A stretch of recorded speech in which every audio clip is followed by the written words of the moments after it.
Hello, it's Helen from Journal with Purpose, and today I'm going to share with you a flip through of my 8th completed bullet journal.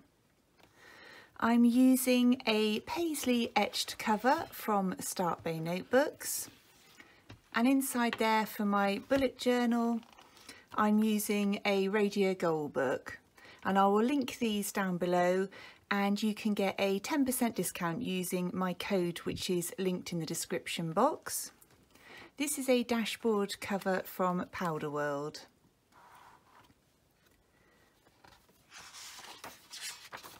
And in the front of the gold book you can see this one's lasted me from November 2018 through till the end of May 2019.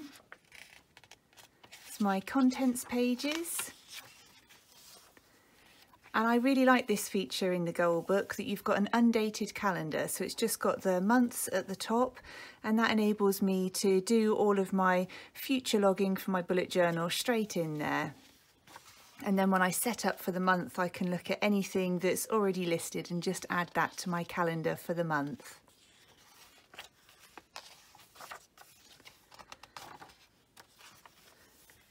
So these are my cover pages dating back to November. And this is how I was setting up my calendar at the time, and I played around with some stamping, and I also used some planner icon stickers as well. And along the right I set out my main tasks that I want to complete that month, along with a social media tracker. And this is my gratitude log for the month and my habit tracker. And in my gratitude log, I just spend a few minutes every evening trying to write down at least one line of things that I'm grateful for. And in my habit tracker, which I get asked quite a lot about the pattern, I think I saw this originally on Boho Berry's channel. And in the box, it's literally just 3 diagonal lines. So I do one going from one dot to another, and then a smaller line each side, and then you just alternate them in each box, either to the side, above or below. And I try and change my habits a little bit each month depending on what my priorities are, and if there's something I feel I've managed to ingrain really well as a habit, then I might replace that with something else that I want to work on. And this is my master task list, so kind of like a brain dump, but a bit more organised in that it's into categories. And I have changed my categories slightly as I've moved through the bullet journal. So this one was for creative projects, posts for Instagram, work, tasks and home. And I just find that really helpful. If something pops into my mind, I can just put it straight in there rather than add it to that day's to-do list, or maybe risk forgetting about it or put it on post-its or anything like that. And my reasons to be proud page, again, I fill this out every evening at the same time I do my gratitude log. And I really just take a few minutes to try and offer myself a little bit of praise for things that I think I've done well at, particularly if it's been a rougher day, just to try and change my mindset around and think about what I did manage to get done.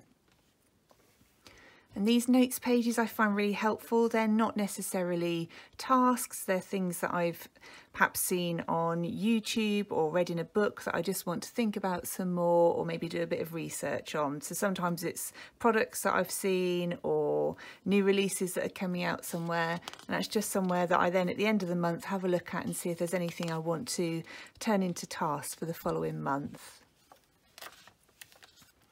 And this is how I was setting out my weekly plans at the time, with some priorities, a mini tracker for the week, and then my day's tasks.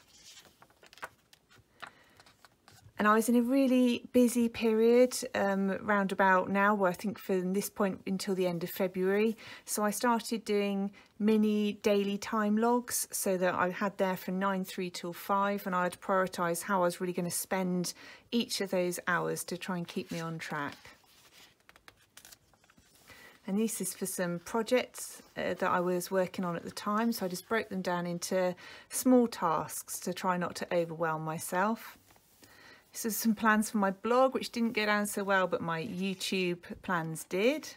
And that's just really when I wanted to film it, when I'd finished editing the footage and released it. I then changed my layout to this, which I really like the look of. And I did this for quite some time, this layout, but I did find that at times I risked running out of space on those days. So I have changed my layout again since then. But I did really like the look of it. And this is where I'm still doing my daily time logs. Again, more project work with deadlines. This is something I've set up for Pinterest because I'm trying to remember to put things onto Pinterest more. So if I've done a YouTube video or a blog post, to create a pin that goes alongside it, and then to perhaps try and repin it once a month or something like that. Because we were approaching the end of the year, round about at this time, I decided to do a vision board in my journal for the year ahead. And on this side, I focused more on my personal life, so relationships and healthy eating and living. And on this side was more about creative projects, work, things that I would really like to achieve at some point in the future. And that's a really lovely visual reminder for me of kind of what I'm working towards. And this layout is the same as the previous ones, but I just blanked it out with pieces of paper and did stenciling around the outside. And still using the daily time logs. And then this is December. And with these tabs, I often get asked about these. I use a tab machine, which I will link down below, and then use some old scrapbooking paper or card and glue them onto my pages. And I just find this is a really fun tool to be able to use. So that will be linked down below. So that's my calendar for December. And my monthly kind of setup hasn't really changed that much. The pages that I use work so well for me that I can't see me changing those really anytime soon. I did change my weekly layouts here, and this gave me space for 2 habit trackers at the top and plenty of space for tasks. And I used this one for quite some time. And I was doing journaling at the bottom, but the only thing I found with this is because I journal in my traveller's notebook, that it was becoming, I was kind of repeating myself both here and then in my traveller's notebook. So again, I will change this layout. And my self-care tracker, and this is where I was doing some focus, key points of focus for each week. And I really love the look of this layout. So it is just that duplication. I maybe could have just decorated at the bottom, but I do change my layouts quite frequently. So this was my setup for 2019, and I picked my word for the year, which is courage.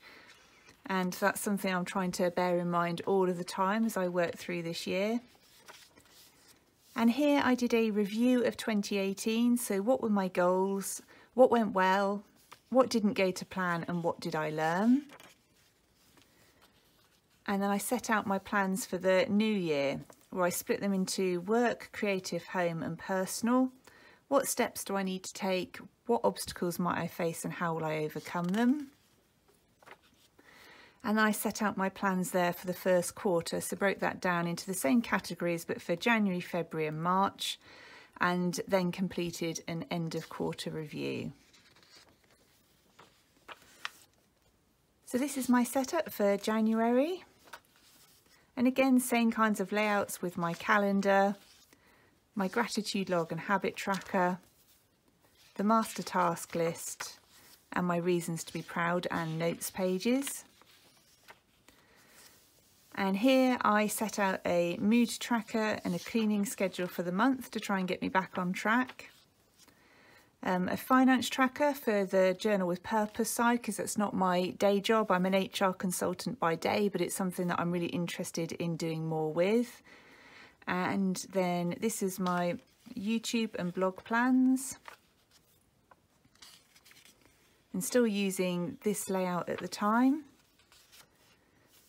One of the things I really like about using a bullet journal is because I can just put anything in anywhere that I need to. I was asked to do a journaling workshop in January in London, so I could just list out here everything I needed to do for the workshop itself, and then a packing list of all the things I needed to take.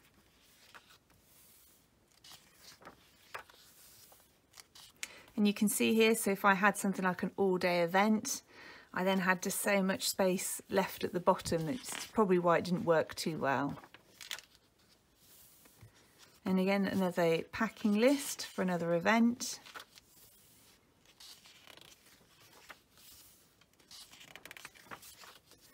And my setup for February. And I really like having key areas of focus for the month ahead, so as things get really busy, I've always got those to come back to and look at what I'd hope to achieve that month. And February was a really busy time for me, and kind of lots of things fell off, I guess, in terms of doing social media posts, etc. You can see like lots and lots of work tasks were then kind of coming in at the same time. And I didn't even finish those plans for that week, which is unusual for me. And this is when I had lots of projects on the go at the same time, lots of things that I'd committed to do for other people. So I broke down the things that were on my mind. I knew I had a planner event that I was running a workshop at in February. Had some other projects that I was working on, HR projects for clients, some projects with other brands, things like that. So I at least just broke down each of the tasks that would enable me to finish those projects.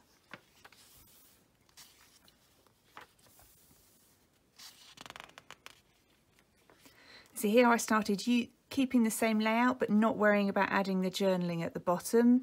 And that was good because it meant that I had more space for the tasks and didn't worry about the duplication of the journaling with my traveller's notebook. My setup for March.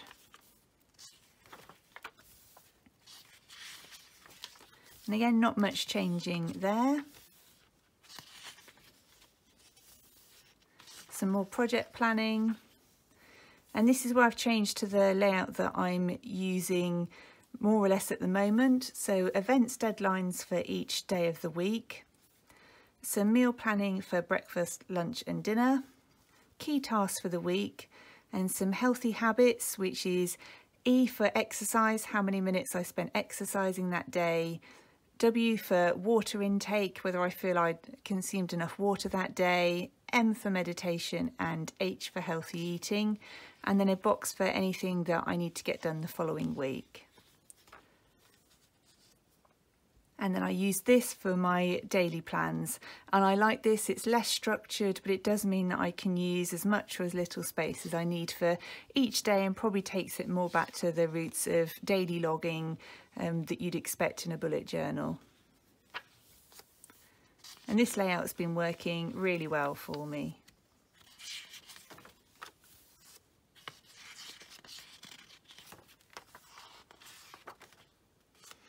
And I like either, if I've got time, I'll do lots of doodling and decorating. Otherwise, I just use stickers, washi tape, anything just to add a bit of visual interest to my pages. Because I think that's one of the things that ensures that I keep coming back to my bullet journal.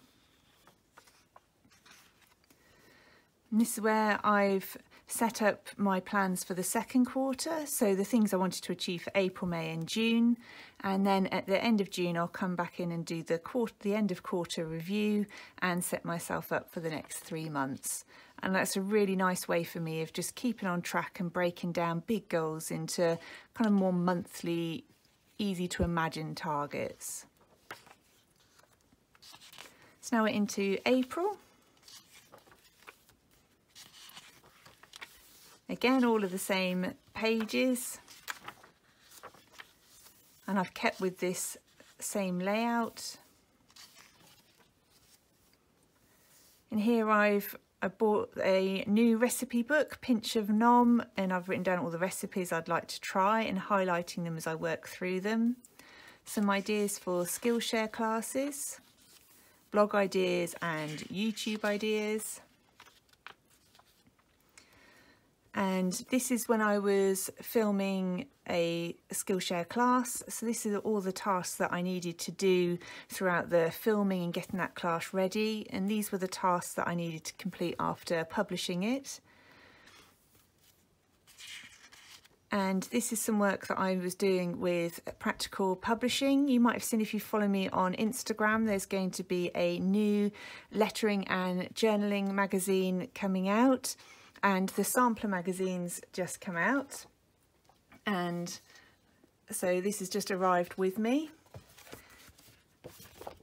and it's great. It's got loads of lettering, and I'm lucky enough I'm going to be one of the monthly contributors, so I'll be doing some how-tos in there and having a column, which I'm really excited about. And in the sampler magazine they did an interview with me. So these were some of the tasks I needed to complete for that. For these pages I used some stamping and different coloured inks. People ask if I make mistakes in my bullet journal. Yes, I do all the time, and I tend to just laugh at them. I couldn't get a grasp on dates at all that week. I try not to worry about things being too perfect. As long as it's working for me and I'm having fun with it, then that's absolutely fine. This is where I recorded my Skillshare stats, so how many premium minutes have been watched, numbers of students, referrals, that kinds of things. And some projects I'm working on for Cult Pens.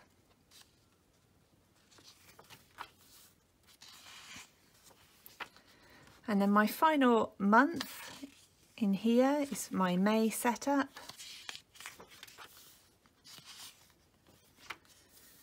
Again, kept it all the same. Updated my Pinterest.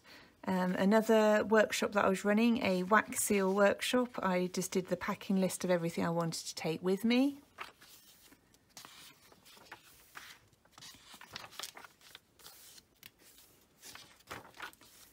And these were some transfer stickers from London Gifties, and nearly all of the washi tape that I use is from London Gifties too.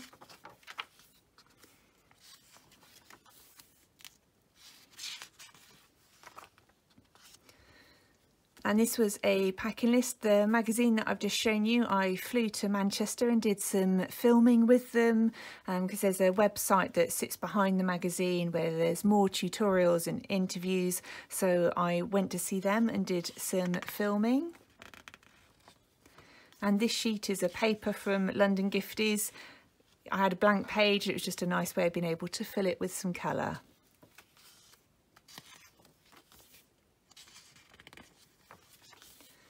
So this is the final week, and I will add some decoration to this at the end of today.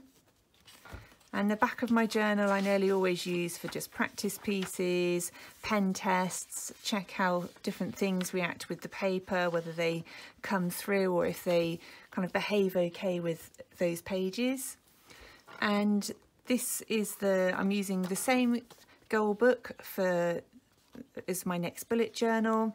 And if you've seen my plan with me set up for June, you'll have seen me create these pages.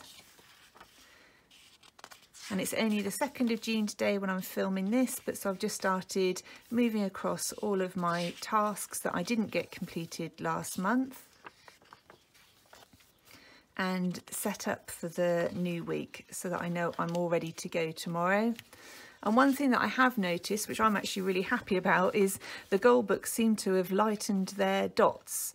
And for some people that might cause a problem, but for me, I'm actually really happy. I don't know how well the camera picks that up, but they were much more prominent and they seem to have got fainter. So I'm pretty happy with that. I think it looks really nice, but I've still got enough guidance to be able to do all of my layouts. So I really hope you've enjoyed seeing my 8th completed bullet journal. I can't believe that I've been doing it for this long now, but it's obviously a system that works really, really well for me, and I can't see me really swapping to anything else anytime soon. If you've enjoyed the video, I would love it if you would leave it a thumbs up, and if you're new to my channel, I would love it if you would consider subscribing. Thank you ever so much for watching. I look forward to speaking to you very soon in the next one.